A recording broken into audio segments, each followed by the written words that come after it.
like I'm fresh out the water, put that on my daughter, I'm dripping Mystique. Pin to the pad of my author and marathon jogger, been running for weeks. Yeah, I tell no lies, my eyes on the prize, you lose by choosing to blink. I found a treasure by taking on pressure and pushing myself to the brink. Looked in the mirror to tell me that I'ma be wealthy, I said I concur. 5, 4, 3, 2, 1. Welcome to City Chapters Podcast. I'm your host, Bobby J. Today we're doing Chapter 12 with Ben Poffenroth. He is an owner at Durkin's Liquor Bar and Madeleine's Cafe and Patisserie, alongside his mother, Deb Green, and his sister, Megan VanStone. Both locations are located on Main Street in Downtown Spokane, and they were former owners of Casper Fry, which was a legendary spot to me up in the South Perry district. Gonna miss it. Me and Ben, we've known each other for a while through some mutual friends, and we did a little business for Durkin's and created some pretty sweet anoraks, and when I started this podcast, just naturally got to have him on because Durkin's to me is one of the best spots in Spokane. So thank you. And one day when I was there, I saw some stuff on the walls there, and it engaged me in, like, how old is Durkin's in that name? And we got to talking about that. So we'll talk more about that on this podcast and the backstory of Durkin's. And it's pretty sweet for, the history of Spokane. So definitely. Yeah. Long story. Yeah. Yeah.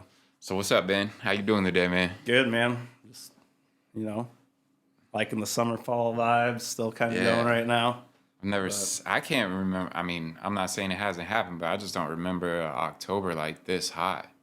Yeah, I feel like they're going to kind of keep getting like that, each year, a little hotter maybe. Yeah.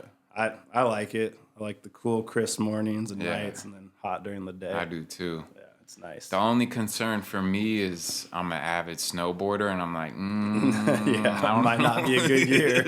I don't know what's going on right now, man.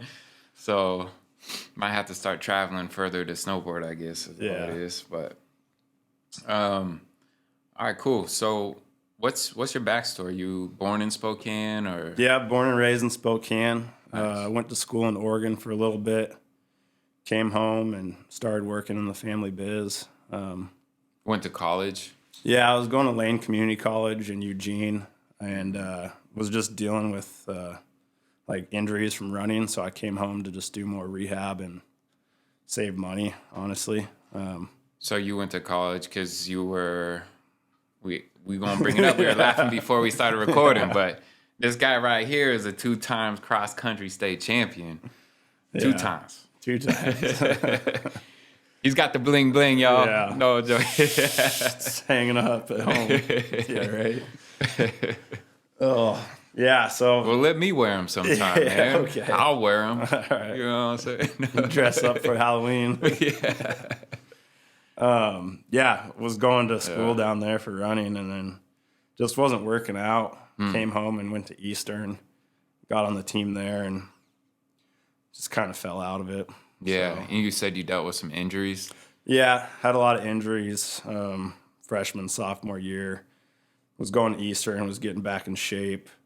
And then I had an old snowboard injury, tore my labrum, and had to get In surgery. your hip or your shoulder? Shoulder. And it finally was just like coming out every night when I was sleeping, so I had to get surgery, so that took me out of cross country again. And then I just stopped going to school and started going to work.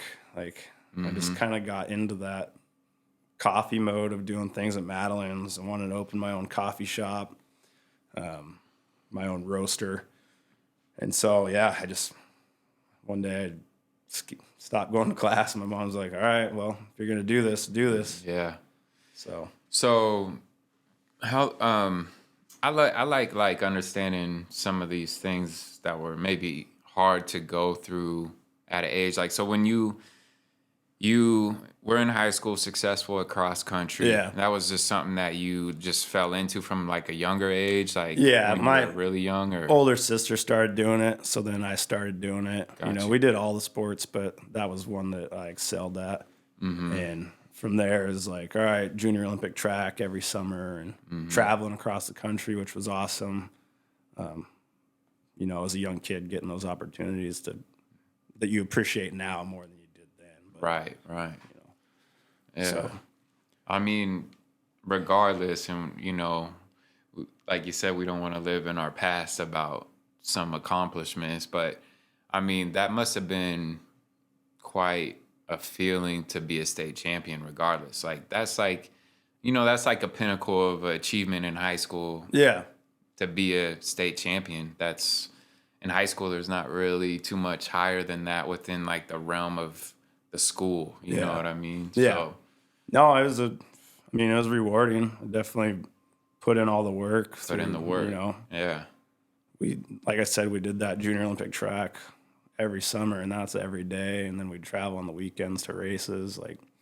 So our family, we did the work for it, I guess. And you developed dedication to something you wanted to achieve at a young age. Yeah. I think even at that age, you don't quite understand. Yeah. Because, older you get, and then it starts going away, or gets taken away, it doesn't work out. You're like, shit, I wish I would have tried just a little bit harder. Mm-hmm.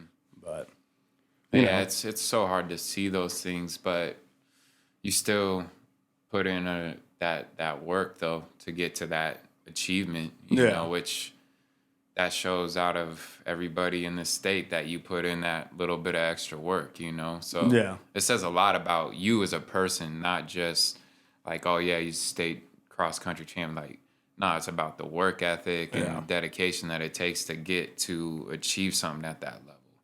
So that's badass to be that young, because like even like people that young, like they might want to be that good, but the reason certain state champs get to be at that level is because they put in that work at a younger age. They understand the difference of if I put in the extra work, I could achieve a higher level. And most kids at that age, they're not really thinking that way, or they don't maybe have the guidance. It sounds like your parents helped support you at least. Like, if you want this, we'll support you. Yeah, great guidance. We had a great coach. He's going to be a Hall of Famer coach for whatever that is for high school. Nice. Mike Hadway, and Dave Fuller. He was my junior high coach, and he ended up leaving junior high so he could go to Ferris and be the assistant coach with me. Wow. So that was sick. Yeah. And he was one of the first coaches. I had a really good coach younger, but starting to get a little older, he was one of the first coaches that really helped me out. Nice. And then Hadway was just old school runner. You guys are running 70 miles this week easily. I mean, his old coach too was the same way. Wow. Just that old school mentality of Spokane running. Yeah. It's you're just gonna grind. Mm-hmm. So you sustained some injuries in college. I got a couple stress fractures. That's just from running so much? Yeah. Once I got to college, I really started training. I had messed up in school and just didn't do well. So I had to go to community college. Yeah. But I moved down to Eugene because that was becoming the new best college for running, period. And it still is up there. And Does it have to do with Nike at all, or? Yeah, I mean, definitely. Just the history of U of O with Phil Knight and Steve Prefontaine being one of the biggest names. Yeah. And there's actually an old coach from Meade that was supposed to be taking over the job there. Pat Tyson, who was Steve Prefontaine's roommate. Really? So he wanted me to move down there so I could be around the program, but still go to Lane, and just so I could feed in once I got my grades and whatever. And he ended up not getting the job, and then I ended up getting hurt, and it just kind of fell apart from there. So when you got hurt, how did that impact your psychology of what you were trying to achieve at that time, or what you thought you wanted, or was it no, this just isn't for me, or what? How did it go? I wanted it, yeah. And that's ultimately why I moved home, because I knew I was going to get better help being around a support system. And so I moved home. I was going to PT 3-4 times a week, chiropractors, doing everything. My parents are helping me out, paying my bills. And I still, once I got healthy, I still trained for another year or two, I think. maybe longer, 3 years. And that's when Casper started to develop. And once Casper's opened, I was like, all right, I can't do both of these. Gotcha. And right now I'm just running out of my house having high hopes of like trying to make it to the Olympic trials or something, with my mom making me dinner every night. So, once we had a business plan and it opened, and I was like, all right, well, this is going to consume my life. I can't run and operate a business. So. Right. Yeah, it's kind of like this. Yeah, for sure. You had to make a decision. Kind of seemed like the right decision. Like, you haven't made it yet in this. Yeah. You have this opportunity with your family. Mm-hmm. What's smarter? How was that for you? How was it making that decision? It wasn't that hard because I was getting to open a business with my family, which was a great opportunity that would, hopefully be my future, my livelihood.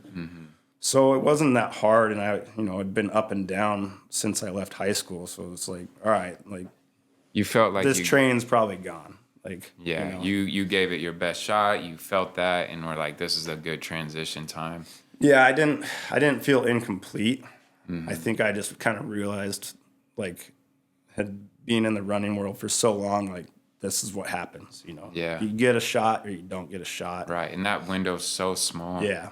Especially for the Olympic level, of course. Like, yeah, I mean, the last two Olympic 1,500 meter runners are 20 and 21 years old. Exactly. Like, yeah. I'm 25 trying to train out of my house just to make it to the trials, not even the Olympics. Yeah. Yeah.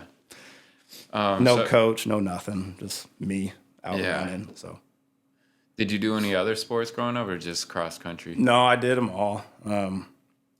Just as time developed with running, you kind of had to start weeding them out. Of course. So, growing up, did soccer. I wrestled for 8 years. Did basketball. I sucked at basketball. The only reason I was good was because I was fast enough to get down to the court before everybody. Yeah. But yeah. So I didn't do football or anything like that, but grew up snowboarding my whole life, wakeboarding, was good at those things. Remember having a conversation with my mom once, like, hey, this running thing's not working out. Maybe I'm going to give it a shot at snowboarding because I thought I was good enough too, but I wasn't. Yeah, yeah, dude.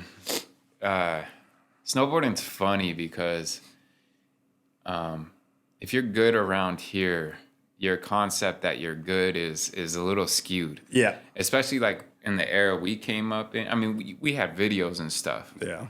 It's not like now where you see how many people are just phenomenal at snowboarding. It's insane. Like it's crazy. How it's like Austin Viz or whatever. I think his name's Austin Viz. He's sponsored by Capita, and the dude's a killer. But he grew up from here. Yeah, grew up around here. But I mean, he goes to like Mount Hood and stuff in the summer and trains all year.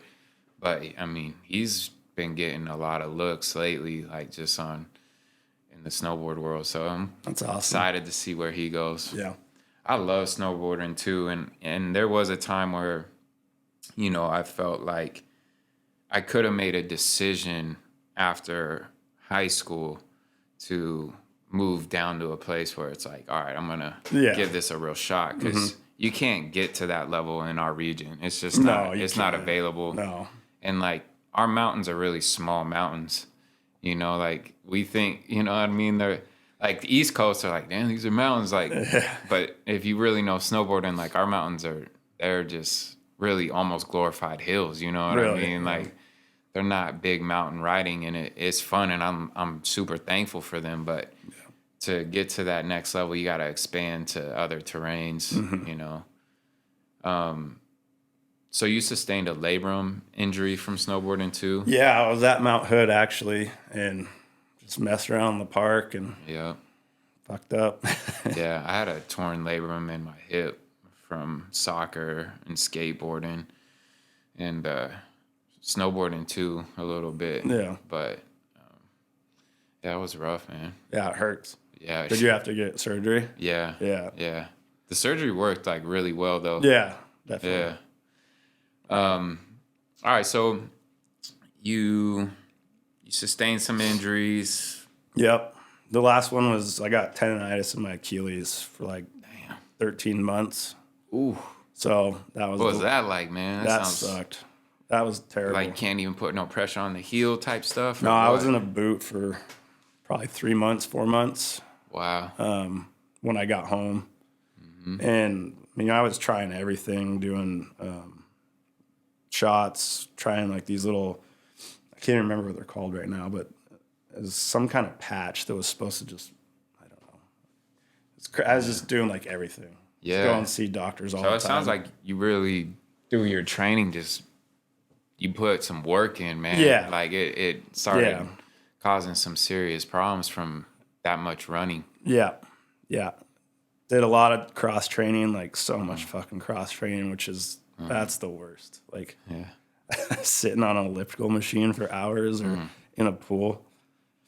That was terrible. But you gave it, I feel shot, like I gave it a fair shot. Hell yeah. Yeah. With the resources I had, I feel like I gave it a shot. But yeah, the tendonitis sucked. That was just like one of those nagging injuries. Like it wasn't super painful, but just constant. You can't work out on it, you know. Yeah. So, but yeah, that was the last one. So you're like, all right, this ain't gonna work out, unfortunately. But your mom was already in business. Yeah, she had started a catering company out of our house when I was in like 4th grade. So we had already been in this world of like going to catering jobs, helping my mom out. My sister graduated from University of Idaho. She did track there for 4 years, and she ended up going to San Francisco Baking Institute. So she got is that a pretty premier place? Yeah. My uncle paid for it. My parents couldn't afford to do that too. What does your uncle do? He sounds like he's doing all right. Yeah, he's doing all right. He owns a bunch of property in town. Yeah, you're like construction. Okay. Yeah. All right. Cool. But all right. We don't need to get into that. All right. Uncle's in the mob. No. No. It's past uncle now. So. Sorry to hear that, brother. Oh no, not that kind of past. Oh, okay. Oh, he's not in the family. I got you. I understand relations like that, man, with family. So yeah. But my mom had a little cafe in the arts museum. Worked there on the summers when I'd come home. Megan was in school. They opened Madeleine's in 2008 when I was still in Eugene. I came home, was going to school, just dropped out because I really got into coffee. I had a bunch of friends, and just being in that cafe kind of just really got into it. One of my favorite snowboarders, Ville Uluma, created a company called Heart out of Portland.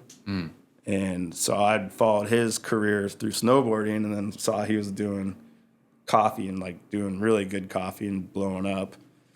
And so I just got into that, and my mom was like, all right, we can do this. You can open a coffee place. Let's start looking. And she found the Casper Fry spot, and it's like, we're not opening a coffee place. We're opening a restaurant. And I was like, all right, sick. I don't know how to run a restaurant, but we'll do it. Yeah. And that was after I just bought tickets to go to Indonesia to go learn how to source coffee with Doma, who's our local. Yeah. So I spent all my money going to Indonesia, and my mom told me we're not doing a restaurant. I was like, tight. Or no, we're not doing a roaster. Yeah. But I still went to Indonesia, and it was a good experience. Yeah. So, how long were you there for? 12 days. 12 days? Yeah. 12 days was traveling. That's a long travel. Yeah, I got sick the last 4 days in the plane ride home. Really? Brutal. From the food or? Yeah. First one was water. Second one was food. Like, I've never been that sick in my life. I bet. It was gnarly. Oh, yeah. Woke up. I was at a big coffee facility. Slept like 19 hours, and I woke up, and my pants were wet. I'll just say that. Front and back. Yeah. Oh man, I've been that sick too, brother. Yeah, it was not good. Yeah, I thought I got pleurisy one time. Man, I thought I was dead for sure. Yeah. I was like, this is it, man. I was like in and out of it. Like it was bad, man. Yeah. That's different stories.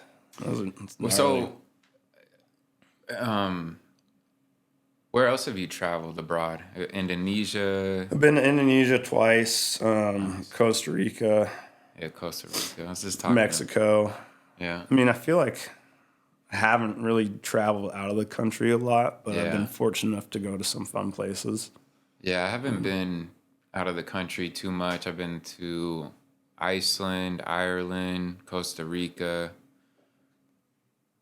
I mean, Hawaii, which is, still part of us, but it feels separate, right? Yeah.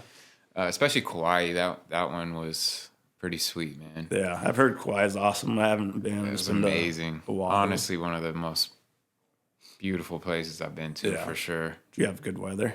Oh, yeah. Yeah. Costa Rica was amazing, too. And Ireland, I think, takes the cake for me just for...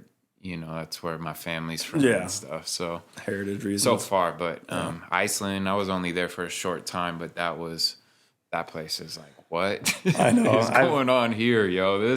I would be down to go to Iceland. Iceland is crazy. Yeah. Just the landscapes, dude. As soon as you land in Reykjavik, it's like, what? This place is surreal. It's like Lord of the Rings or something, It's so wild. What were some like unique experiences you had in Indonesia, like culturally, like cultural shock, like anything big time. Like that? Yeah, I was 24 when I was there. It was my first time going out of the country.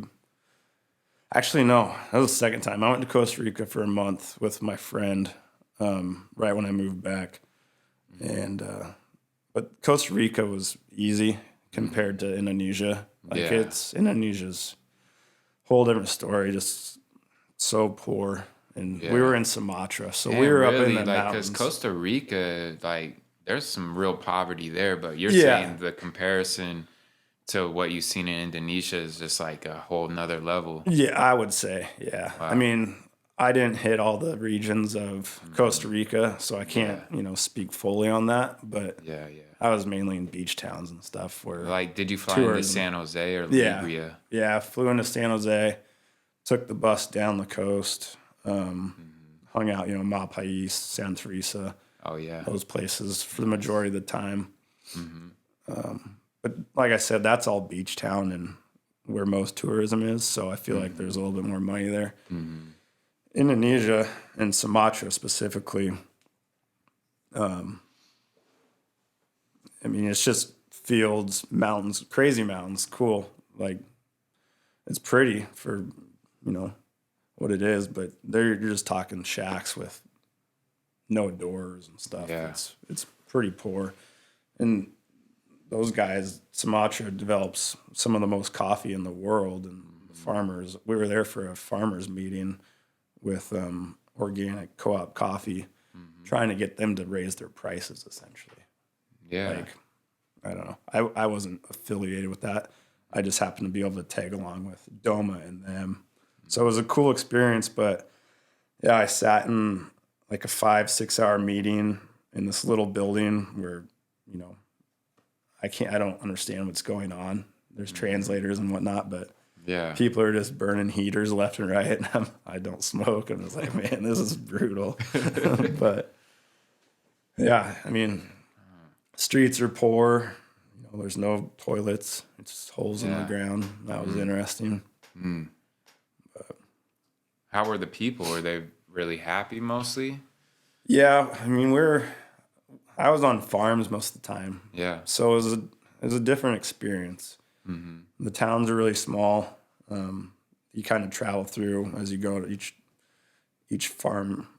I mean, there wasn't a lot of communication going on. Yeah. Especially, that was 12 years ago now, and I didn't really know how to explore that world yet. Right. Whereas now I'm older, I feel like I would handle it a little differently. Of course. But, it was just kind of a shock, Definitely. you know. So, did you get to see any like ruins while you were over there, or like no, any it temples was, or anything? dude, we were in the car on a farm. Just business, pretty much. Yeah. So I went, Christian, my girlfriend, and I went to Bali a few years ago. Yeah. Totally different experience. Yeah. You know, we got to, see some cool things and see more of the culture. Mm-hmm.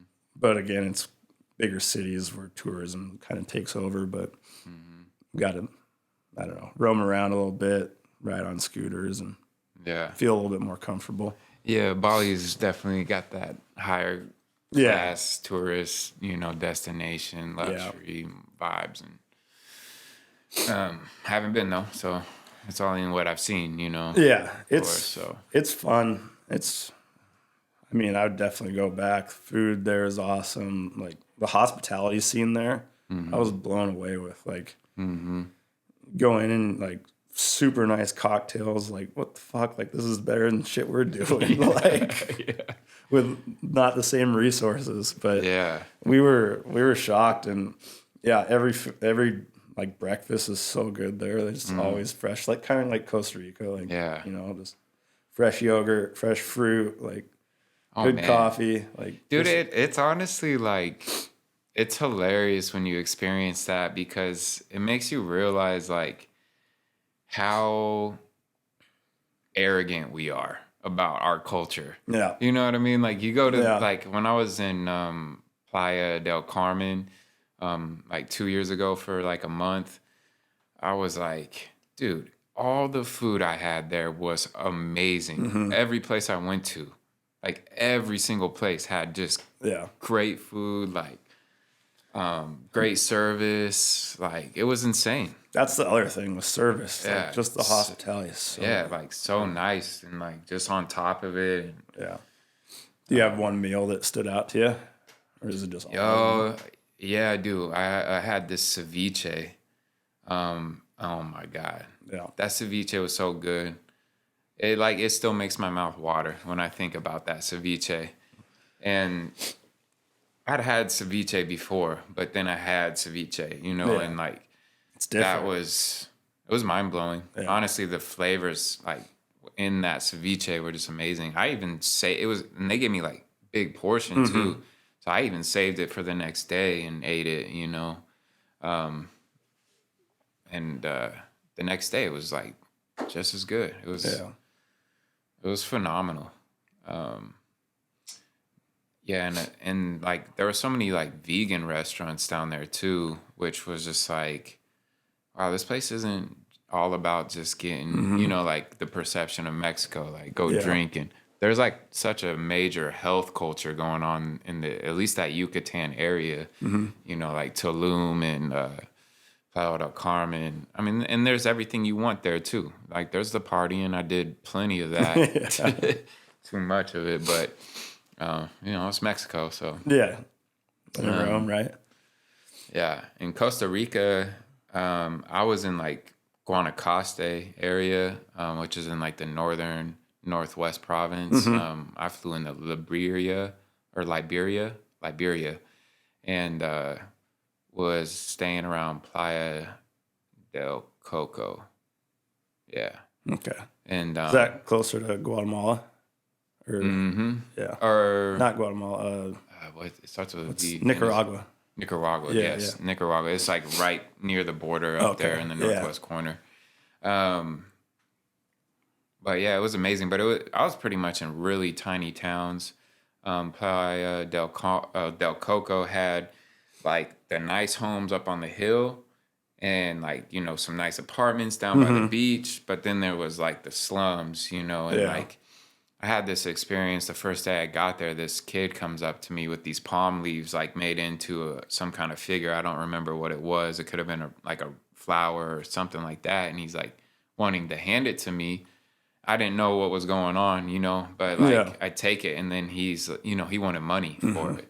And, the people I were with are like, you got to, give him something. And then it was crazy because I saw those kids throughout my stay there and they were living on the streets. And this is a kid, I'm talking about he's like maybe 6 years old, 5 years old, like doesn't have parents. And so that was just like, damn, this is crazy, you know? But those little kids were figuring out ways to try to survive, you know? Yeah. And that definitely was an eye-opener. And like, yeah, I mean, some of these places were just like tin shacks, you know, just makeshift shacks. And a lot of kind of like what you were saying, like no running water and things of that nature. So you saw like the difference. Up here on the hills, mansions. Down here is like the slums. Like, it was pretty wild. Yeah. I didn't really. I had some decent food in Costa Rica, but I don't remember anything that I was like totally blown away with. But other than some like fruit bowls that we got there. Yeah. So fruit bowls every morning, same thing. Yeah. I had ceviche in Costa Rica. I was bombed too. I mean, it's fresh. Yeah. It doesn't get any fresher than that. Yeah, it can't get better than that. I also I got to tell one more story and then we'll move on. But I went scuba diving in Costa Rica with this badass dude named Rocky. And he was like an ex-Special Force sniper for the Canadian Special Forces. And then like after that, he just moved down here and started his own scuba diving stuff. And we went out with him and had a pretty badass experience. So we go scuba diving. I had actually just got my first like certification for scuba diving before going down there, but everybody else didn't that we went with. And so we just did a training and then, you know, they just throw you in the water. Here you go. It's like 30 minutes, like in a pool. All right, you're ready. We're going in the ocean. And so that was really cool. But we get back up and the driver of the boat was like, 2 whales had just breached like right next to his boat.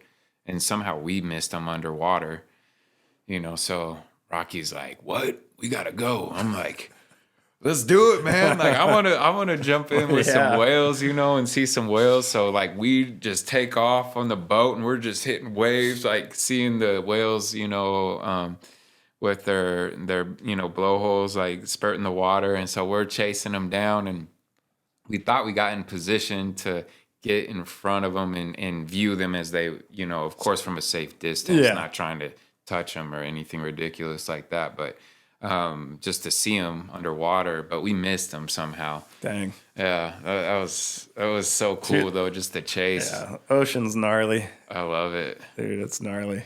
That was pretty wild. We were out fishing in Mexico once, and there's this turtle, and the guy's like, jump in with it, like, fuck no, I'm not jumping out in the middle of the ocean right now. We're just trying to fish. Like, not a chance. But I love surfing. I just like the middle of the ocean. I'm not getting in. Yeah. So, all right, we'll get back on track with the Indonesia. You went down there. Yeah. I mean, that's you know, that's a badass experience, whether you were going for coffee and it didn't work out just to go anyway. Yeah, it was a great experience. Yeah. Because you still obviously love coffee. So did you ever implement any of those kinds of things with like Casper Fry, like higher end coffee or anything like that? Or did you use Doma for your coffee? Yeah, we just continued using Doma. Like my biggest thing was, you know, it was a sourcing trip for them. So they were going to look at lots and they'd pick out their beans, and then they had the meeting with the co-ops. But for me, I just wanted to see that whole process. Yeah. That was the goal of that trip. And then was to come home and finish a business plan and, you know, figure that out and figure out how I'm going to roast, where I'm going to roast, where the cafe would be. But once that was kind of out the door, it was just for the experience. You know, I still learned a lot and gained some knowledge on that side of the business world for coffee, but it was more of like, I already bought the ticket, I'm going. Yeah. So, yeah, have to. Yeah. Right. Was Doma's one of the first roasters in town, or is the first No, roaster? they're up there. They're out in Post Falls. They were originally in Coeur d'Alene, now they're in Post Falls, and They've been around for a long time, but they've done more of the hard stuff that most coffee shops don't do, like making sure that they're getting all organic, they're getting it from co-ops. All their bags are, you can recycle them or bury them. And yeah, they're compostable. Yeah. Or compostable. Compostable, yeah. I think I said combustible. They can probably combust too. Light them on fire. Yeah, they're combustible. Yeah. But they're really one of the first coffee roasters to do sustainability in this region. Nice. So, you obviously knew the owners and stuff. Yeah. Worked with them. They've helped us. We always buy equipment from them if we need new stuff, like need a new espresso machine for Madeleine's or something. We go through them. One of my friends that I play soccer with, Luke Nakamoto, I think is his last name. I hope I pronounced it correctly, but he works for them. Oh, yeah? And I just found that out recently at one of our soccer games. So Nice. Yeah, it seems like they have always had a good crew out there. yeah, Always, people that have been out there for a long time, and then young kids that want to continue to work in that field and do things differently. yeah, But yeah. They seem their branding is sweet. yeah, Like guys, he brought a bag of Chronic, I think it's called. Yeah, it was just cool looking. Yeah. Branding, the they've graphics. always done a good job. They have like an old vintage letterpress that they use. So never seen that in person, but Yeah. I know that's unique to the bags. So coffee idea isn't going to unfold because your mama is like, we're doing a restaurant. Yeah. Yeah. The spot needs a restaurant. Yeah. And how did you guys develop the concept for Casper Fry? How did you guys come about it, and how did it all unfold? Casper Fry was my mom's great-great-granddad.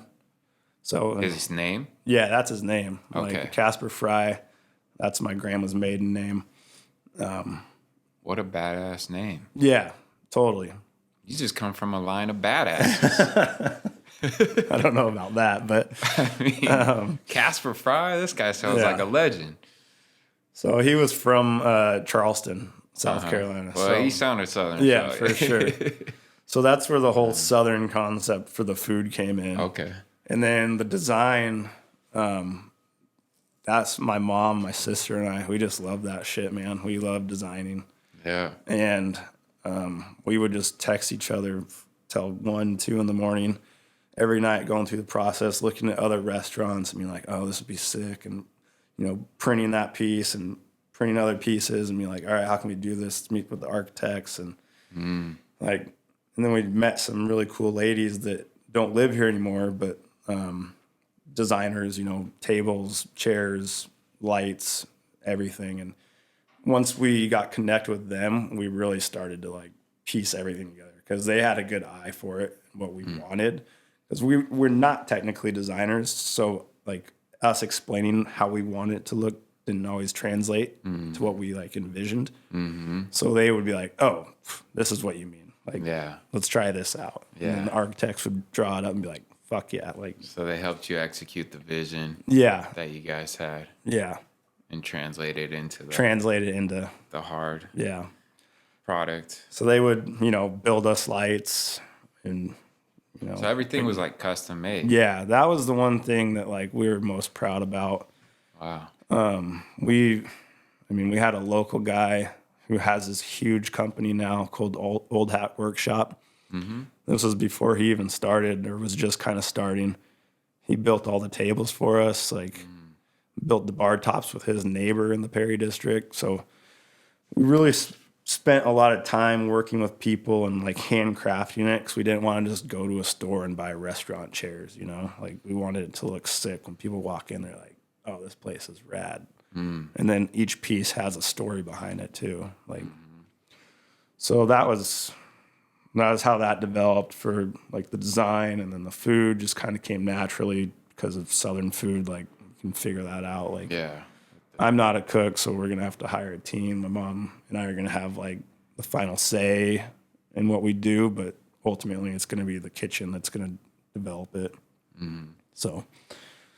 So you weren't, before Casper Fry, were you working at Madeleine's too? Yeah, I was. I was like managing it a little bit. My sister was getting ready to have her first kid.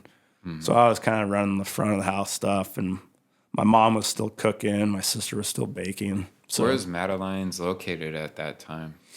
you know where Mod Pizza is? Down on Wall, like across from Urban Outfitters. Okay. Yep. It's right there. It was on that corner. It was the best location That's I could a great ever corner, have. right? Yeah. So we got fucked out of our lease, pretty much, like twice.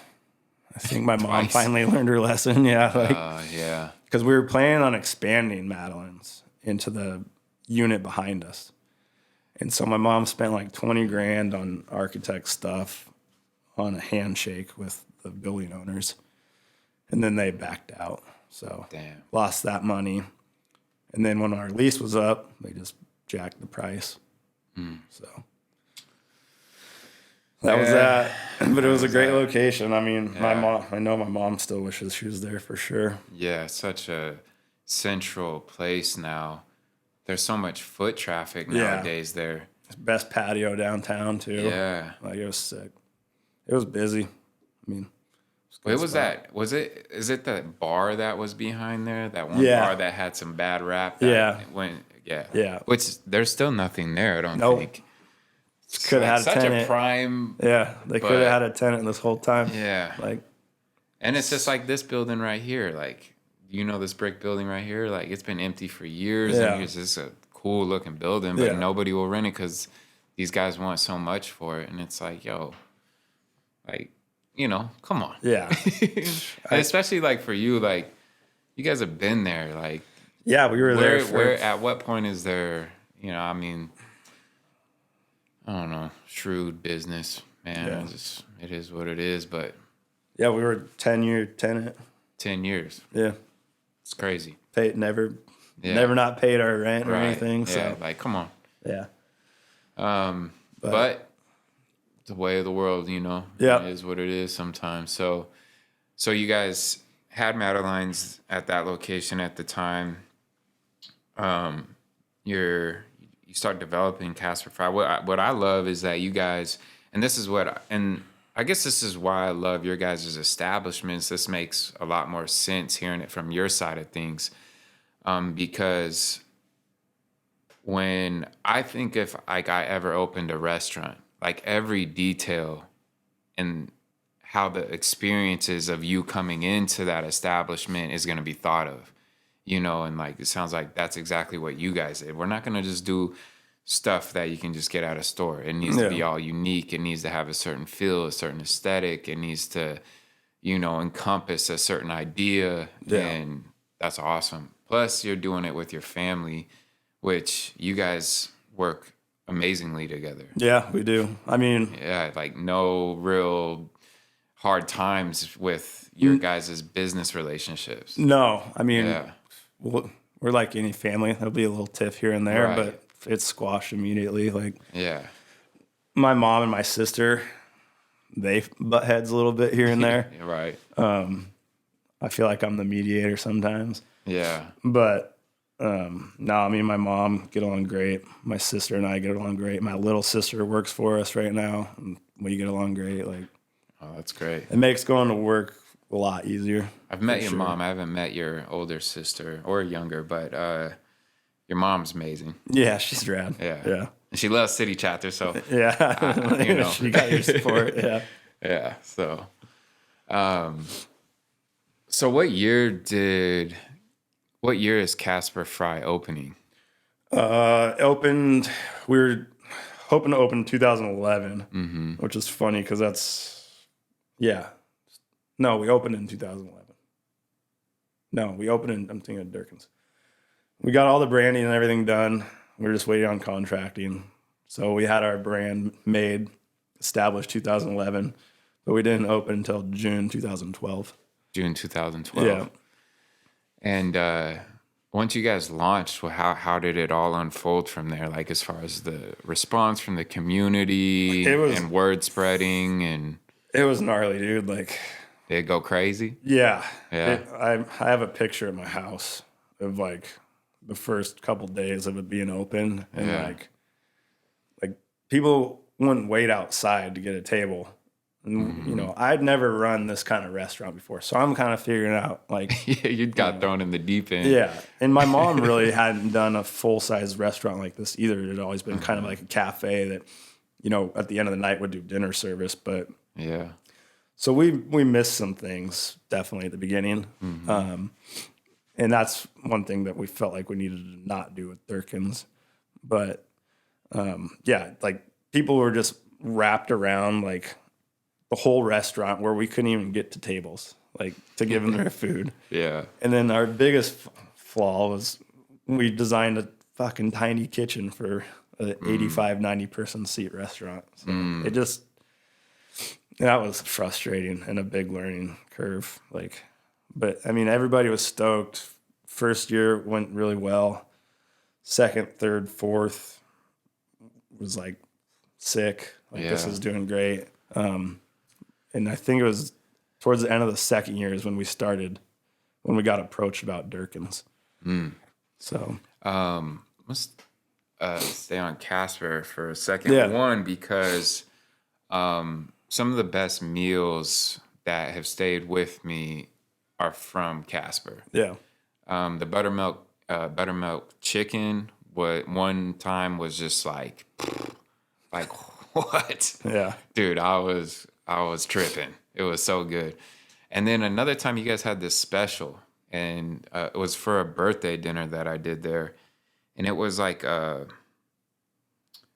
some kind of ribs or something, but it was like, man, I can't tell you how good they were. Yeah. Like every bite, I was just like, oh my! It was just like ecstasy, bro. Like I'm not lying. It was so good. Like I left that dinner and I was like high off of the experience of how good the food was. Like I felt like amazing. Good. I honestly haven't had that experience but a handful of times, you know. But that night with that special you guys did, and in Spokane, you know what I mean? Like it's hard. It was, I don't think it's as hard, but at that time it was hard to find great food in Spokane.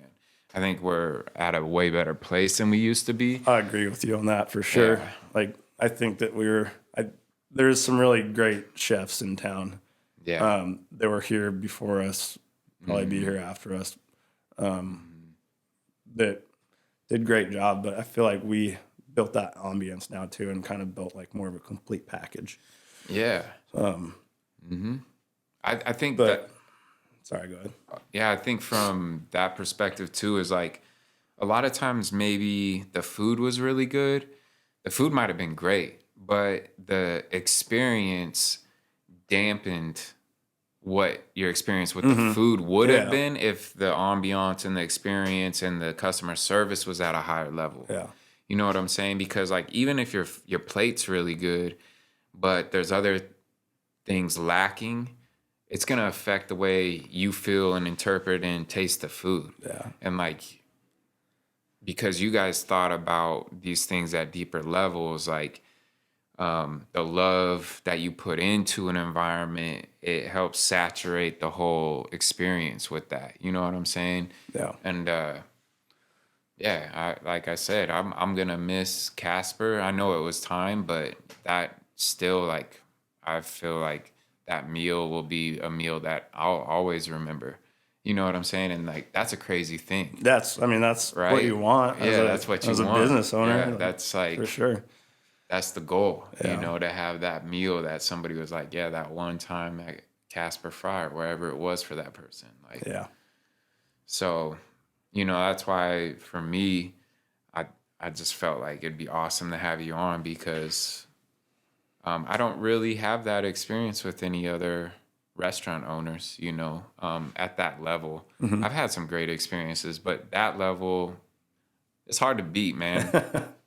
And honestly, I'm not, you know, people that know me, I don't big up people for no reason, you know what I mean? So it's going to be a hard level to beat. So, all right. yeah. I'll have to try to do it down at Durkin's. Yeah. Something I've else, had yeah. great food at Durkin's Yeah. too. Great food at Durkin's. So you opened Durkin's what year? You got approached. We'll start there. You said you got approached with an opportunity for Durkin's. Yeah, we got approached for an opportunity for the space, and the building owners knew the history.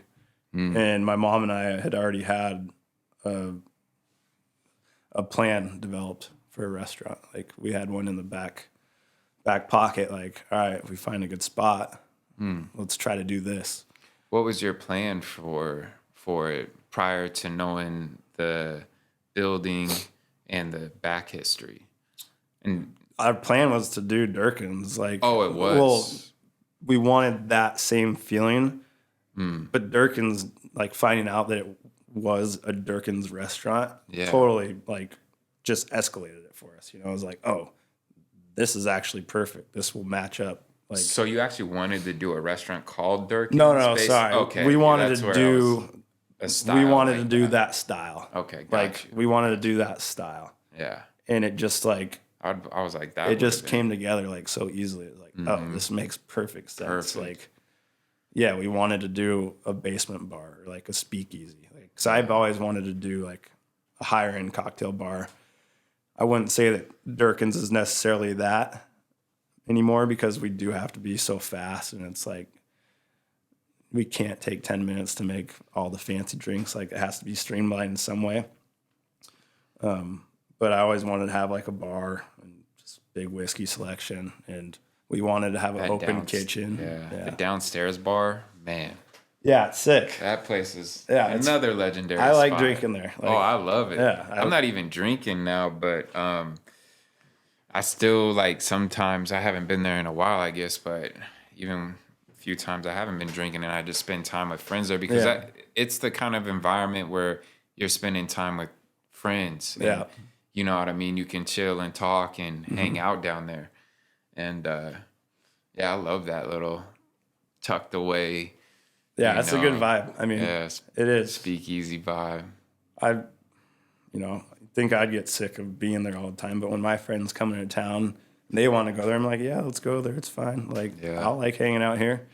I like all my employees. So, I think it's got the type of vibe that I love. Like, I love, like, the low light, the area where you can lounge and talk with your people. You know what I mean? Like, that's the type of environment I like to be in. I don't like all the extra stuff, you know? I just want to spend time talking with my friends, you know? And, like, that environment downstairs is conducive to that. And I spent a New Year's there one time, which was really cool. And that was a special New Year's for sure. And, and I mean, you know, food there is insane. So how did you guys, what were some inspirations that you drew from for the plan for Durkin's initially, even maybe before the space? Like, where were you pulling from inspiration? Were you guys traveling a bit to other places and checking out? Chicago. Yeah. I went to Chicago like 3 times. Yeah. I've never been. Chicago's awesome, dude. Yeah, I've heard. I mean, every restaurant there is a Durkin's or a Wooden City or a Tavolata. Like, every single restaurant. Like, and they're everywhere, I'm sure. Yeah, tons. Yeah. They're just, like, attention to detail. So cool looking. Like, you can tell that they're unique, but it's probably a $5 million build out. Yeah. Like, something like that, you know, like, just tons of money. Yeah. So there was a restaurant group there called Hog Salt, and we took things from, he had like 12 restaurants at the time, and in Chicago, it's pretty wild. So we kind of just took like things from each of his restaurants, like, oh man, that's cool. Like, oh, that's cool. Like, can we do it this way? And, you know, so we didn't just go to one single restaurant and like, let's do this in Spokane. Right. Let's look at all these menus and see, and like, oh, there's a basement bar a couple blocks down. Like, let's go check out their basement bar. And like, So I just grabbed a ton of inspiration from there. I mean, Seattle restaurants too, but mainly it was over there. Yeah, Chicago. Yeah, which was fun because I got to go to Chicago a few times in 1 year and just eat food and drink and hang out. I don't know, just experience it. Yeah, and I've heard Chicago, in the downtown area is just like amazing. Yeah, Yeah. it is. It's a cool town, man. Like, I love the back end work that you guys all do to develop your restaurants. yeah. Yeah, I mean, Durkin's was the same way as Casper's, man. We, every night, just looking at restaurants online, saying, oh, this is cool. What's their menu look like and what's their price point look like? And, it's always places in different cities where prices are different. But, yeah, I mean, every time I go to a new restaurant outside of Spokane, like, I'll grab a cocktail menu or I'll ask them, or I'll grab a dinner menu. You're not like... No. No. Shoving it down your pants. Yeah. Maybe once or twice, but no. So I have like just a binder, like full of like menus from, 2007, 2008. And just, I like, simple things like looking at the design and like, all right, that's sick. I like how they did that. I miss a good drink, man. I can't lie. What's that? I miss a good drink, Yeah. a good whiskey drink specifically. You just taking a break or? Yeah, this is what's best for me, man. Yeah. I've faced a lot of troubles with alcohol. I just realized I'm honestly just not found enough maturity in my life to respect alcohol, and like I had to remove myself from certain environments and even friendships where there's just abuse with alcohol. Yeah. And like that's how I always grew up drinking. It was in an abusive way. And so my mind is trained to drink that way, and it just leads to so much bullshit, I love the concept of sitting at a place like Durkin's downstairs and having a few whiskey drinks with my friends. Yeah. And that's it. We don't need to go over to any other place. Yeah. We don't need to go, so until I feel I have a maturity level and a friendship level with individuals that like we're drinking to have an enhanced conversational night and not to abuse ourselves, and that's what I'm looking for. So for me, just with all the losses I've taken due to alcohol and the times I've been near death because of alcohol, it's just like, if I want to get what I want right now, it doesn't fit in the picture. Yeah. And it's something that I've actually known for a while, and I am just really coming to terms, like, I can't barter with this right now. Like, I need to follow what my heart tells me. Yeah. And my heart tells me there's no room for alcohol right now. And that's maturity in itself right there. Yeah. I mean, it doesn't mean you have to drink again, but like that's a big step for someone to take and realize and like process those feelings with anything, whether it's love, drug, whatever, alcohol. That's, I don't know, that's big. Yeah. It's a good start. I've done 1 year before no alcohol. But like, it was like a year and a month, but basically on New Year's, I went down to Costa Rica on New Year's Day. It was my homie's birthday, and we went in. Yeah. I mean, like it was wild, and it was awesome. And then it got too wild, and then right away, like all the crap that can come with alcohol got involved, like late into the morning, and not an experience I enjoy, or like thinking back on, unfortunately. The beginning of the night was amazing, but you know how it goes with drinking. Yeah. It can be fun in the beginning, but nothing actually luckily unfolded for us. But we put ourselves in a situation we should not have been in with certain locals down there. Gotcha. You know what I mean? And, luckily, I'm street smart, and I was able to handle the situation and talk to the people I needed to be like, I'm not here to disrespect you. Yeah. And we were able to get out of there, luckily. But it was a close call, man. Yeah. So, yeah, and I don't even, I can be around people drinking. I don't mind even having a mocktail, whatever. I don't, see somebody drink and I'm like, oh, my God, I got to have it. It's just I also want to learn, how to be happy and enjoy life without it, too. Having to have it, yeah. So, but mainly it's just because of all the hurt and pain it's caused. So, right now I'm at 9 months. I did a year before. That year was the best year of my life as an adult. And it was the first time I felt like an adult, I actually felt like an adult that year. But then I started drinking and slowly, just slipping back down that slope. And then you lose discipline. You lose certain aspects that, for me, I did. I can't speak for everybody else in their experience with it. But for me, it just takes away...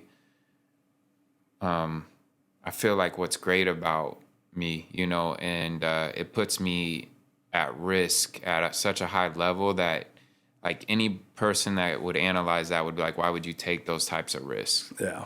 And so until I get to a place, like I said, and I hope I do, and I hope that I don't trick myself into believing that, that it is possible to have a healthy relationship with alcohol and friends, because I've lost a lot of friends due to alcoholism too, or alcohol use, either on their end or my end, most of the time it's both ends, Yeah. It's not really ever one-sided when alcohol is involved, and it sucks because a lot of those brothers I love, you know what I'm saying? And we're just not on the same levels anymore because of one night.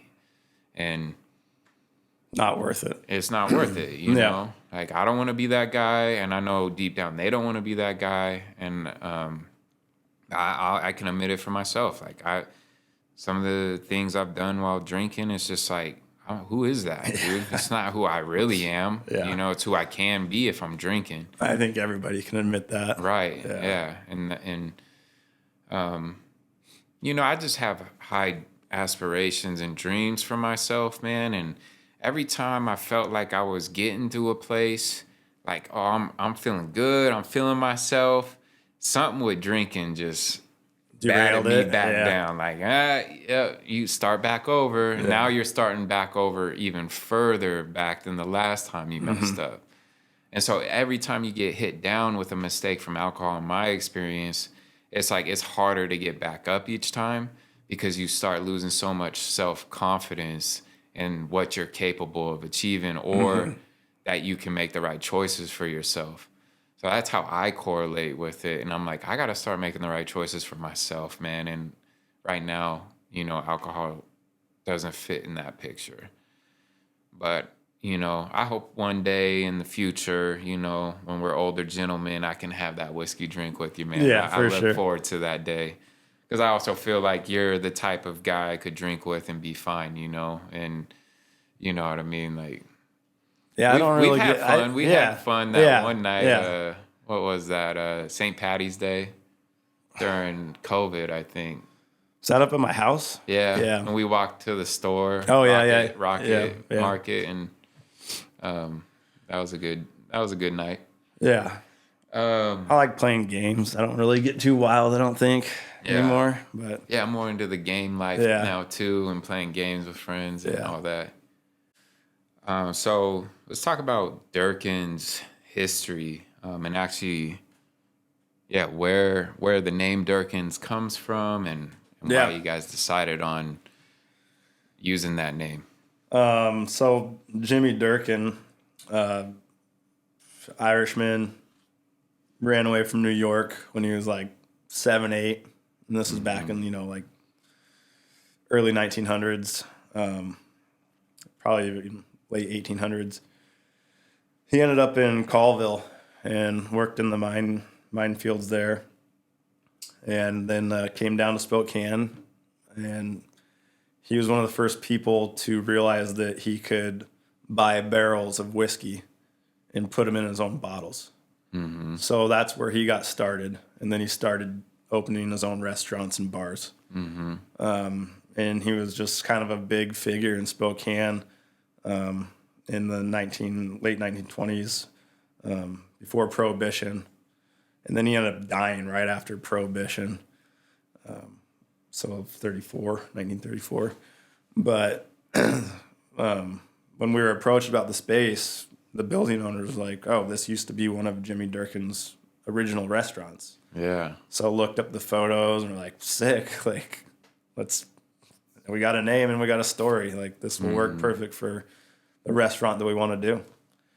So we just started moving forward. And we wanted this kind of like, I don't like calling it a speakeasy, but we wanted like that kind of dark, dim, high-end diner vibe, but, not too pretentious, but just like leather tufted seats and like comfy and like the open bar, open kitchen vibe.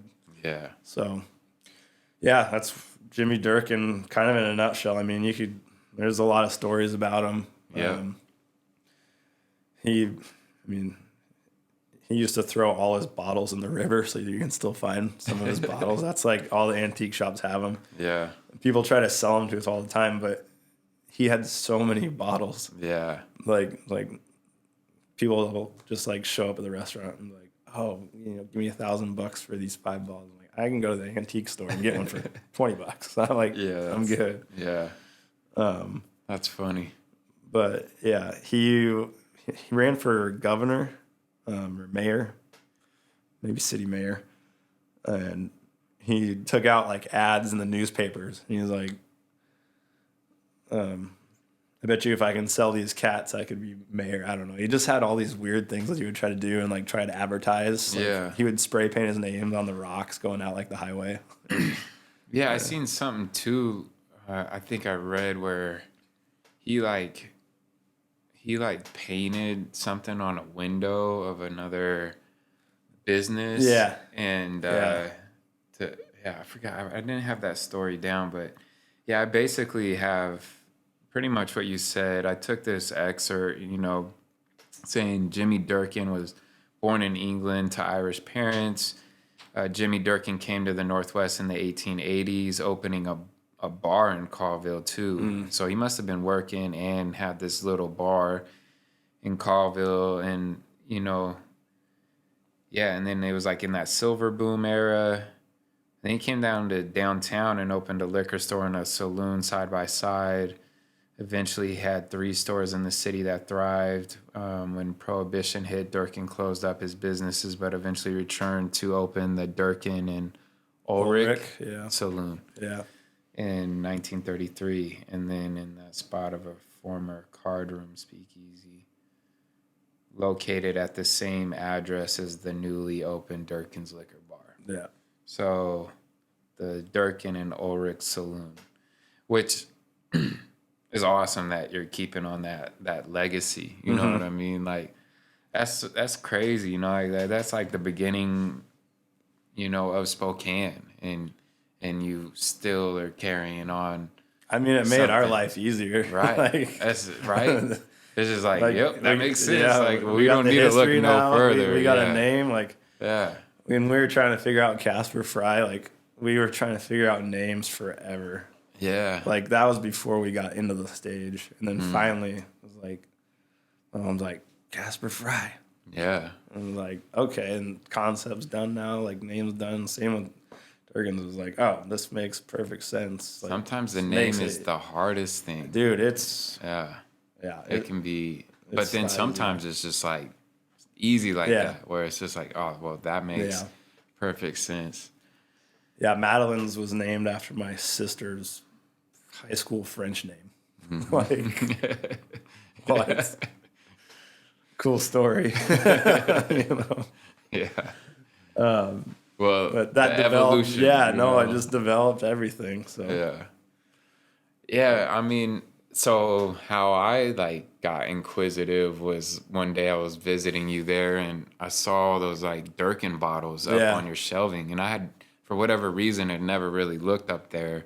I'd seen it, but I didn't look. Yeah, didn't register what it was. Yeah. And see what was actually the details on these bottles and stuff. And I was like, did they have these printed? Like, I didn't know what was like. Yeah. I was like, is this the aesthetic they created and put these old type of stamps on these bottles, or, you know? And then I was like, no, those look too old and worn. And I'm like, what's up with these? And he's like, that's when you told me. Yeah. And I was like, what? I had no idea this place had that kind of history and cool bottles. Yeah, like yeah. the bottles he developed or had made. Like there's some weird ones that we don't have up on the shelves, but if you Google them, they're like, dang, they're making this back in the 1930s. Really? Yeah, they're sick. Have to look them up. Yeah, cooler than a lot of bottles we have now. But Yeah. that was all etched on there.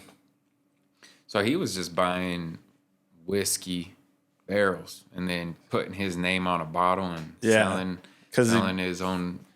Way cheaper to buy a barrel of whiskey and put it in your own bottle. Yeah. Versus like making the whiskey and put it in a bottle. Like, so he was getting it shipped from Midwest, and he was a tycoon out here. Yeah. As far as like alcohol distribution. Oh, huge. Yeah. Yeah. I mean, he was the liquor tycoon for sure. Wow. Yeah. So it's a cool story. Yeah, it is. So, boom, this falls in your lap, basically. Like, Yeah. You guys essentially like started this restaurant plan on the side with this idea, and it just manifested into this spot literally falling into your lap. Yeah. That's like a clear sign of manifestation to me. You know what I mean? Or the universe working for you. Like, how can you even ask for something even more perfect than that with that concept? Yeah. Like, you know what I mean? There's not another person that did anything like that here at that level that I know of at that era. Yeah. Right? I mean, he was the guy. And well, I don't know. I mean, obviously we didn't live back in that time, but Spokane had you have to fact check me on it, but had more bars per capita. It had like 300 and something bars at one time. Yeah. On Sprague. Yeah. Like down that whole thing was just which is nuts. Yeah, I was reading that too. So I don't know. Yeah, maybe there was multiple guys out here making their moves with alcohol, definitely owning in bars and stuff. But yeah. He was the guy for sure. Like, you don't hear about anybody else, but I'm sure there was right. That's what some I'm saying. competition. Right. Yeah. There was some guys, but they didn't. Their legacy didn't maybe supersede their era like his did. Yeah. And so for it to land into your lap like that, where it's just like, well, we know what we're gonna name it. We know now we have this backstory that's just like created for us in his spot. You know. Yeah. It already dialed up with which it used to be a former card room, so I mean, and a speakeasy. So there's a lot of things that's happened in that place. Some fellas probably didn't make it out of that place. Probably not. In that basement that we all enjoy now. Yeah, right. There might be some skeletons. I down love there. it, man. There's some real history there. That's so cool. And I love that stuff, and I just love that era. I mean, for those individuals that were forging their way out here at that time, like you got to think back then, like people were just getting really out here. Yeah. It wasn't as easy as it is now. No, man. Yeah. So you have something really special. And then, like, as far as I know, I just seen Joel like the other day, and I think the annual manual, they asked him what his favorite place was or best burger, and he was like, Durkin's. You know what I mean? So you guys got so much recognition in town, and the vibe that you guys set, the music that you guys play. Like, every time I go there, I have a great time, amazing time. And anytime I bring somebody there that hasn't been there yet, same thing for them. They're like, damn, this place is sweet. Music's a big part of it. Yeah. It's funny that Ethan Stoll has a restaurant here now, but I remember when we first opened Casper's, I was over in Seattle and went to one of his new restaurants that was just opening.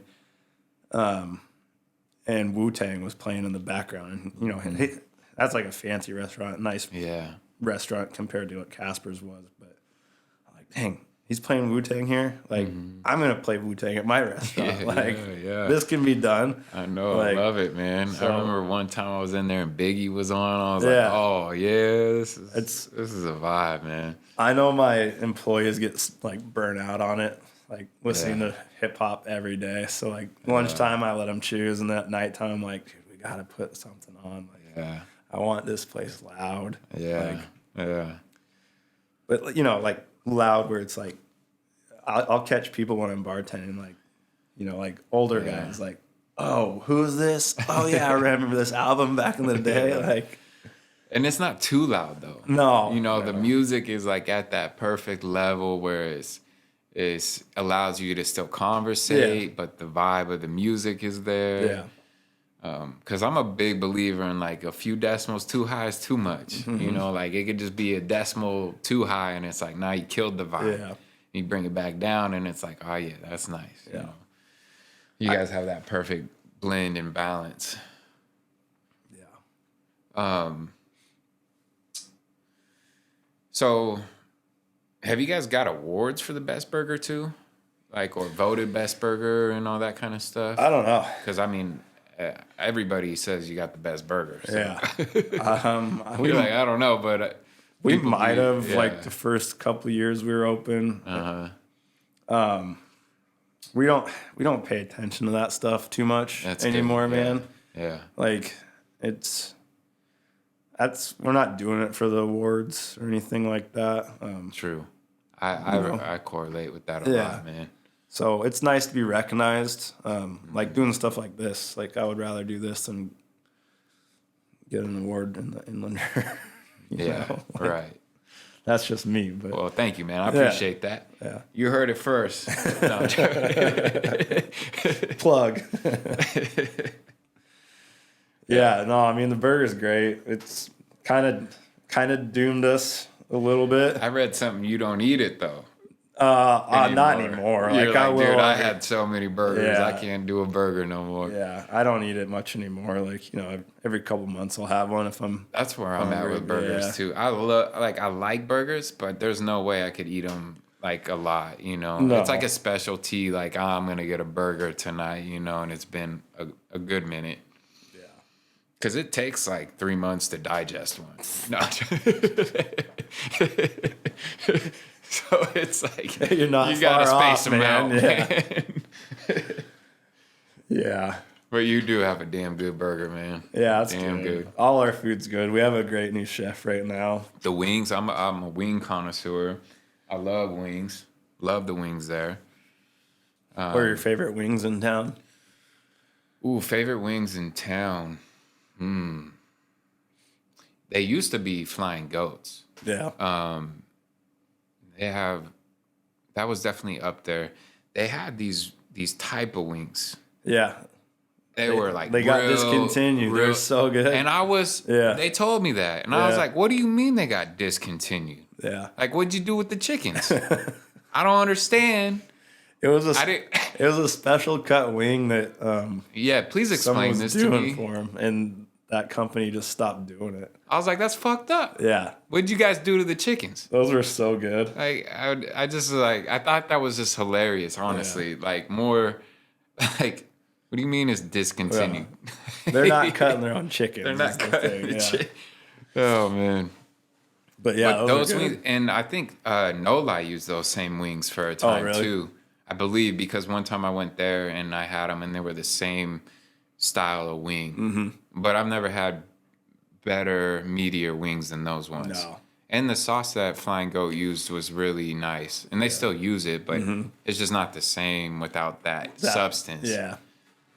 I'm really surprised whoever discontinued. Maybe it's just the work that went into it. I don't know, but those wings were phenomenal. Where's your favorite wings?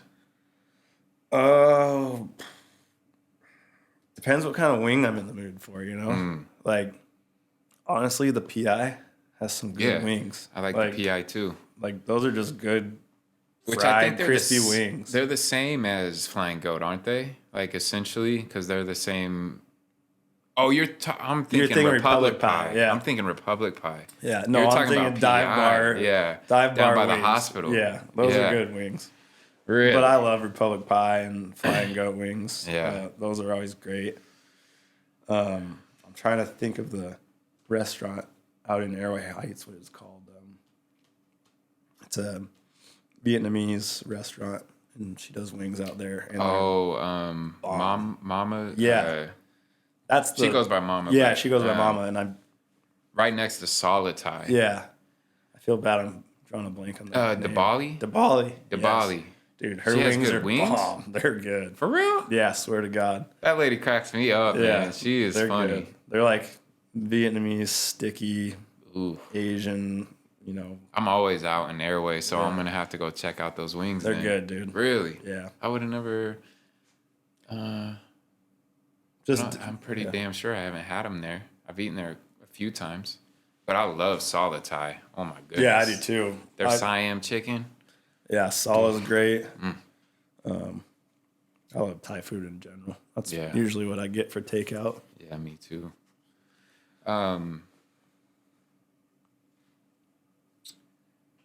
Yeah. Yeah, wings, man. Yeah, wings. I'm trying to think. Wings, man.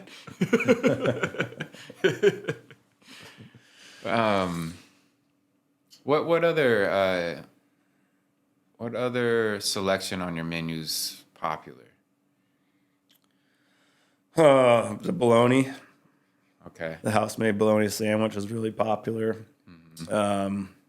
Right now, I feel like Brussels sprouts are Ooh, kind of a huge thing in Spokane and food scene in general. Oh, really? Yeah, I feel like Brussels sprouts kind of just like started hitting menus. They're coming back, huh? Yeah. Yeah, you put enough sugar on them, they're good. And you guys do, man. They are so good. What is on it? It's like a brown sugar or... Yeah, brown sugar, bourbon. We put bacon in them now. Oh, yeah? Yeah. Some salt, pepper, spices. Yeah. What are some of your top favorite drinks you like making? Like, what's one of your new specialty drinks or anything like working that? on a new menu right now. Honestly, like, I drink old fashions if I'm ordering cocktails. Yeah. Otherwise, I'm kind of just a beer guy. But I make the most. We make so many old fashions. That's probably my go-to because it's the quickest and easiest. And then that's what I drink personally. But yeah, it's been... Go wrong with one of those. No. It's been kind of hard, like, not drinking as like cocktails as much as I used to. Because before, like, going out to new restaurants or something, I'd always, like, try a house cocktail. And I don't do that as much anymore. And so, like, the inspiration for new drinks is kind of down a little bit. Why is it that you're not having as many cocktails? I just kind of been a beer guy Just lately. don't want to. Rather have a beer. Yeah. Just rather have a beer. Last longer. Yeah. For sure. But, yeah. So I don't know. I just, been trying to read more books about, got to get back in the flow of things. Every once in a while, the inspiration for new menus are just like, how many times can we redo this cocktail? People, and then people get pissed when you change the menu and you're like, man, I've been making that drink for 2 years. Yeah. Like, I got to do something else. Yeah. But yeah, you got to keep things fresh, and engaging for you as well. Totally. And I think that goes for the same with my staff too. Like, they can get burnout on it, and they're like, all right, we got to switch this up because we're tired of making this drink. We're not getting any inspiration from anything that we're doing right now. Get stale. Yeah, totally. What are some of the biggest challenges you face being a business owner, having employees? What are some of the things you've come across in your career that seem to be the most challenging for you personally? Well, when I started out, it was being younger, opening a restaurant at 26 and having most of your employees be either the same age that's like the front of the house staff or bartenders that are older than you that have done it longer. And then kitchen staff is usually everybody's, older, done it longer. So that was the biggest thing, was like finding my voice and, trying not to walk around like a privileged 26-year-old, but like put in the work, show everybody that I'm willing to do it if I'm asking them to do it. So it was just kind of getting over that hump and being able to realize like that's what needed to happen. That's what I had to do. Dealing with like that almost imposter syndrome. Yeah, Yeah, totally. That's a good way to put it. Like I didn't I definitely work hard and did and still try to. And it's easier now not to. Now that everything's like so established. But yeah, it was just putting in the work and getting over that imposter syndrome of like, hey, I'm actually here. I'm actually going to grind with you guys. Like, and then just kind of learning like how to deal with customers too. Yeah. That's a hard thing because you don't want to upset anybody, but you don't want to not be true to yourself too in the way you handle situations. Yeah. So finding your voice there took some time, and every incident or everything's different. Every person's different. So learning how to interact with people, just growing up, becoming a person different, like in a different world, a work world, and then like the boss world. So. Yeah, and like balancing your personal life and. I didn't have a personal life. Yeah. For the first 8 years, I guess. And you're starting to have more of that now. Yeah. I've finding more time for myself the last couple of years. That's good.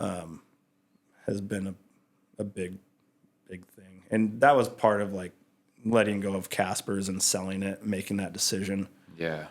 It was just like, dude, I don't want to run between 3 restaurants Spreading 6 days a week anymore. Right. Like, I'm just in my car half the time. Yeah. Because I'm driving to the store for somebody for this place, or driving to the store for this place, and like this order didn't show up today. I'm driving out in the valley to go pick up our booze. Like just it was getting old, so like being able to just focus and downsize was a big part of this. So when you were running all 3 of them, you were dealing with feeling just spread too thin, and I wouldn't say that I was like some days, spread too thin. Yeah. Not all the time, but it was mainly just like limiting that workload.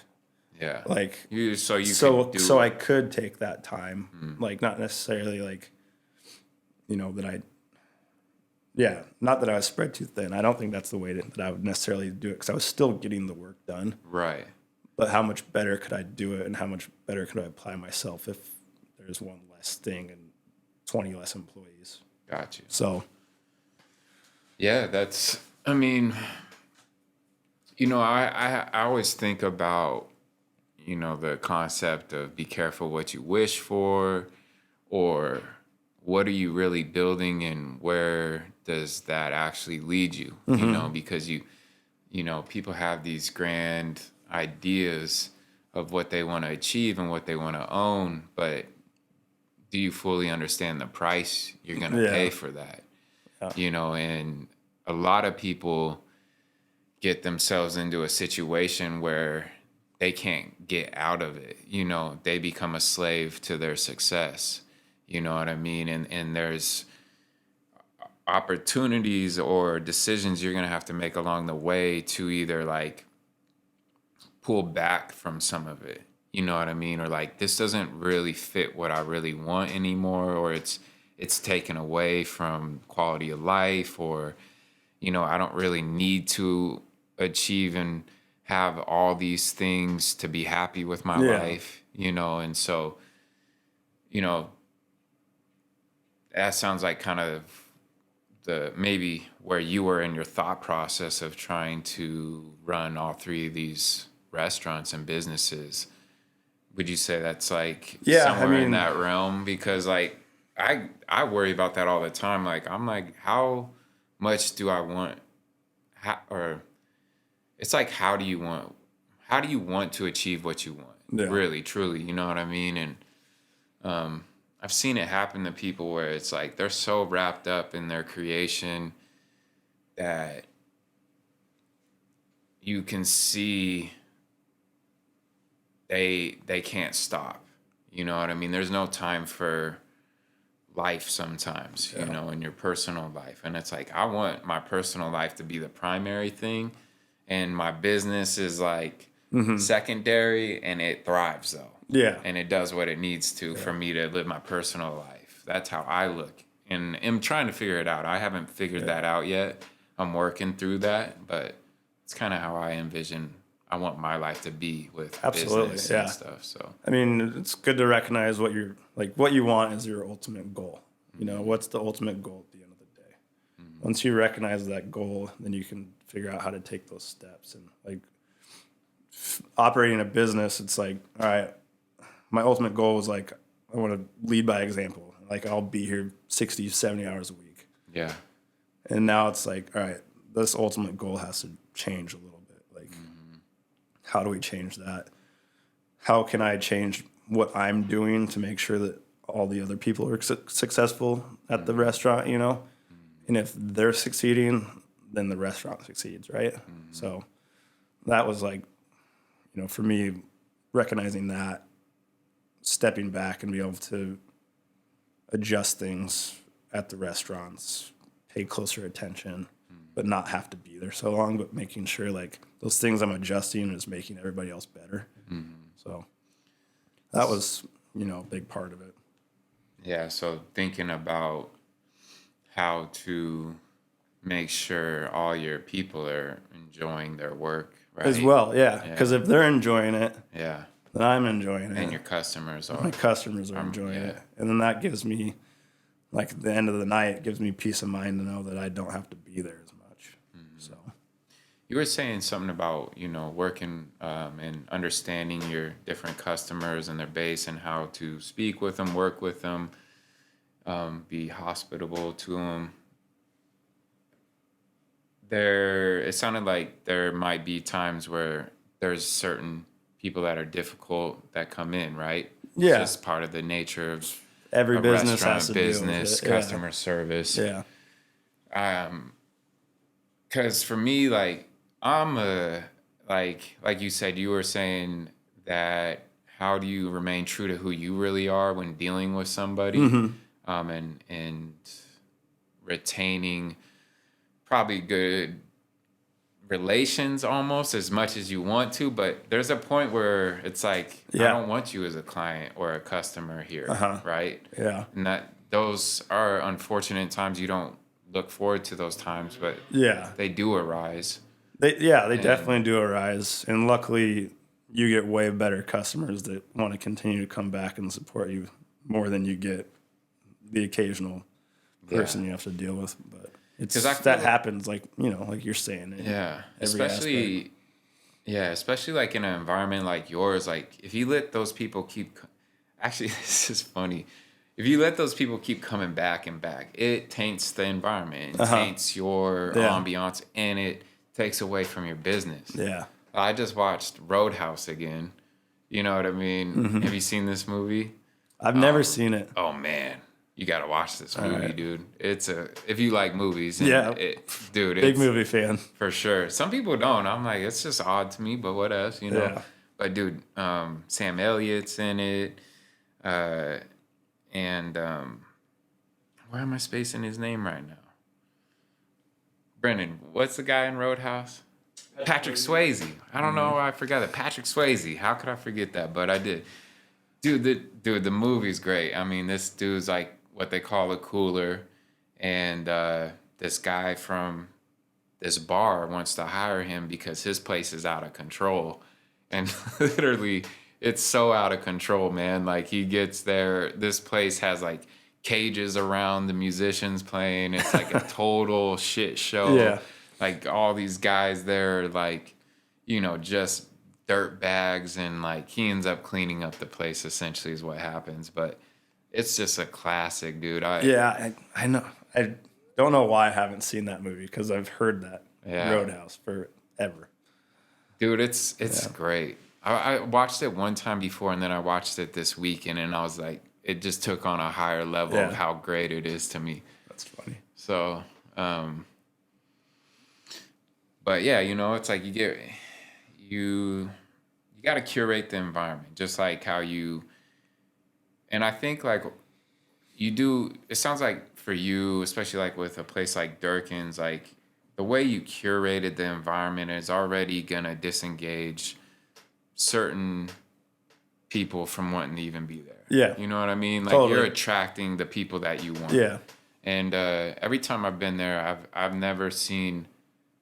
don't think I've ever seen anything weird or foul go on there. You know what I mean? With drinking downstairs, nothing. Yeah. Like it's always been, I've never felt not safe there. Yeah. There's other places I go to and I'm like, I'm on my toes. Like I gotta be, keeping my eyes peeled. But there, I'm like, I can relax here, Yeah, at the end of the day, we didn't design that bar to be it's not the rowdy bar of downtown Spokane. Like, we want to make nice drinks, listen to good music. Have some class. Some class, yeah. You can dress up, come down for a date night, or you can just come down and chill after work. Like, it's, Yeah, all you single fellas, Durkin's works, man. Yeah, Durkin's is... You're telling more dudes to come down to my bar? I'm saying to bring dates down there. You got to bring a date. Don't be hunting there. No, don't be hunting. It's frowned upon. No hunting at Durkin. Well, if you bring the honeys, you're welcome.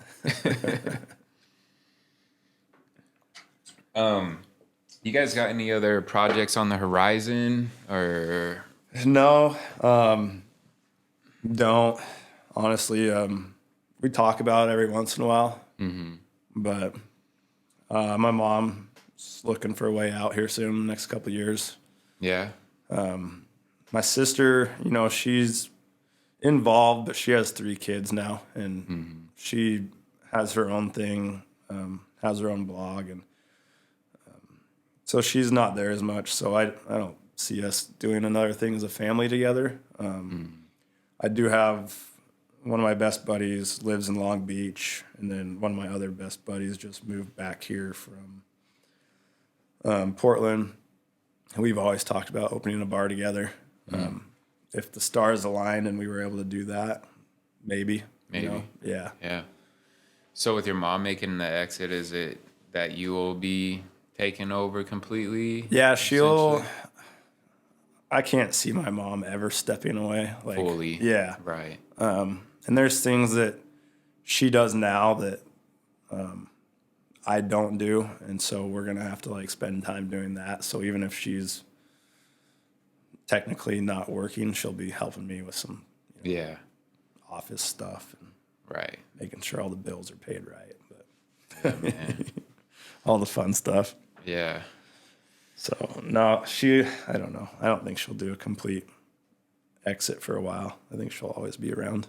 Mm-hmm. She likes it, but we did just as a family buy a lake place together. So she's been enjoying that a lot. Yeah, it's nice, man. It's awesome. I think that was a big step for us, for her. Yeah. I think she's realizing I don't want to be at work 6 days a week anymore.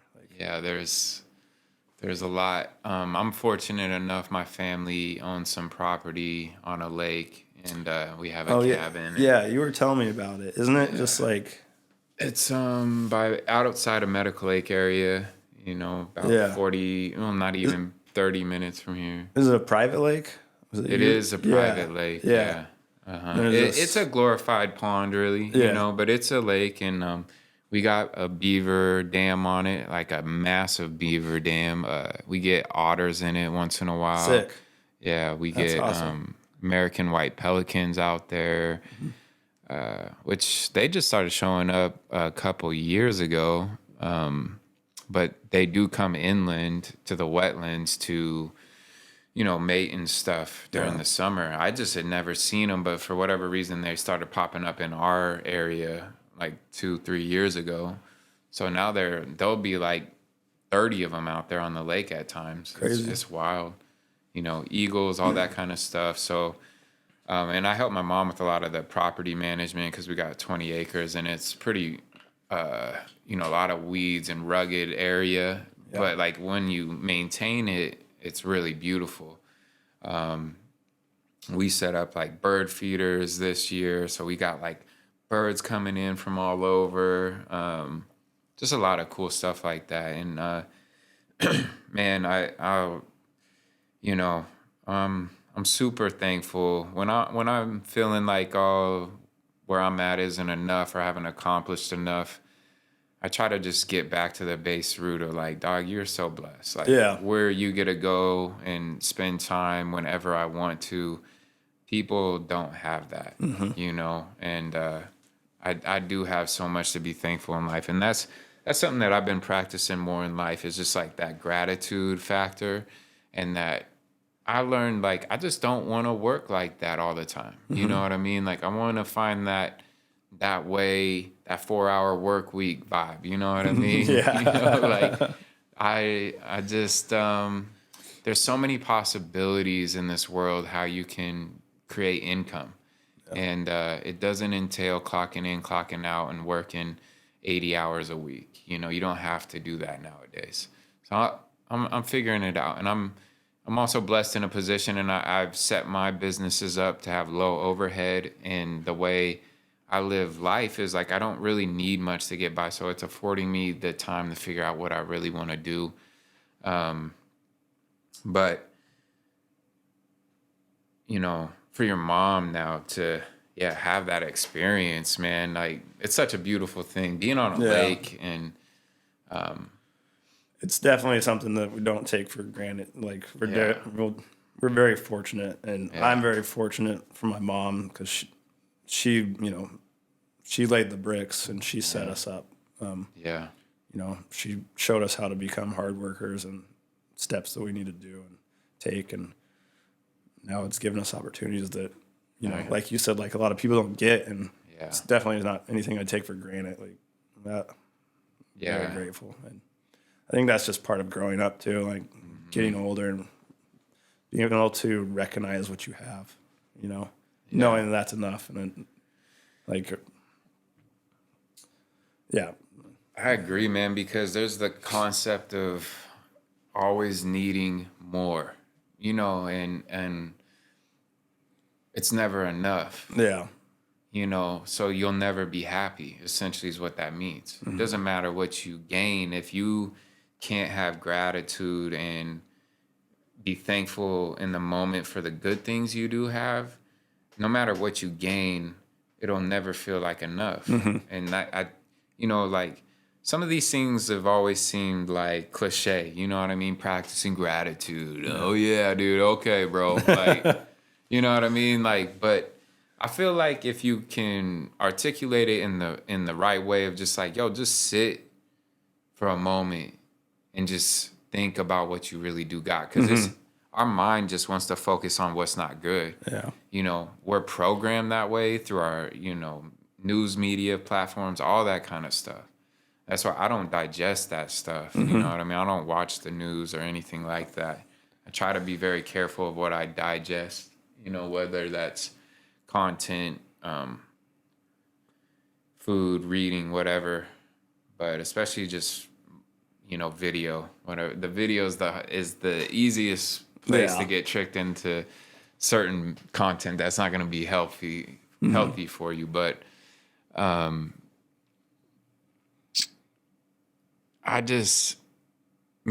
been unhappy most of my adult life, you know, like just not happy with who I am. I'm not enough. I haven't done enough. I'm better than this. I can be better than this.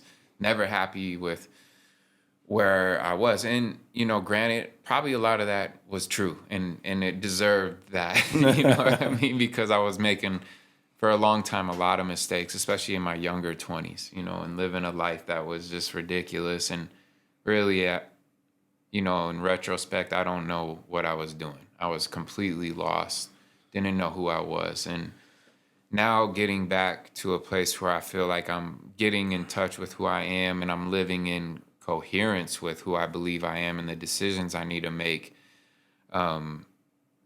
it's easier to understand and look at the things like to look at the things that I should be grateful for when things aren't going my way. Mm-hmm. You know what I mean? Yeah. Like to take my fixation off of what's wrong in my life and what I don't like, because it at the end of the day doesn't serve any purpose. Yeah. It only takes you down further and lower, you know? And so you got to take it and turn it into something positive. yeah. Yeah. Right. And it's funny, man, like just saying thank you to yourself, like out loud, like think about something that you're thankful for and you just say thank you. You know, it could be your car, thank you. It could be your lake house, thank you. It could be whatever, the meal you're eating, thank you. Mm-hmm. You know, and like the more you tell yourself thank you for those little things, like just the better you seem to be, for me, you seem to worry less about what's wrong. You know what I'm saying? Yeah. Like it tricks your mind into being like, oh no, this is good. I do have this. Yeah. And I'm not saying that works for everybody, you know, because everybody's circumstances and experiences are different. And I can understand, and I've been in places where it seems like there was nothing to be thankful for. So, but I think if you look hard enough, you will find something, you know. At least I had to look hard, and I finally started seeing things again to be thankful for. You know, through what I've created, I'm not making a crap ton of money through my businesses at the moment, but, you know, I get moments like this through what I've created and the opportunities that I've put forth, and like sitting here and having these conversations with people, man, like I just love it, you know? Yeah. So thank you, bro, for sitting down with me and talking with me and sharing your story and telling us more about Durkin's and the thought processes that have gone into your businesses and your just your experience thus far, man. Well, I appreciate you having me on here, man. I know we tried to get it down a couple of times, but yeah. Behind and the now scenes, my voice is gone. Behind the scenes, we were supposed to do this a few times, but there was multiple things that just kept coming up, and we're here now, man, and we got it done. Yeah, super appreciative. Yeah. All right, this is chapter 12 with Ben Poffenroth, and I'm Bobby J. City Chapters Podcast.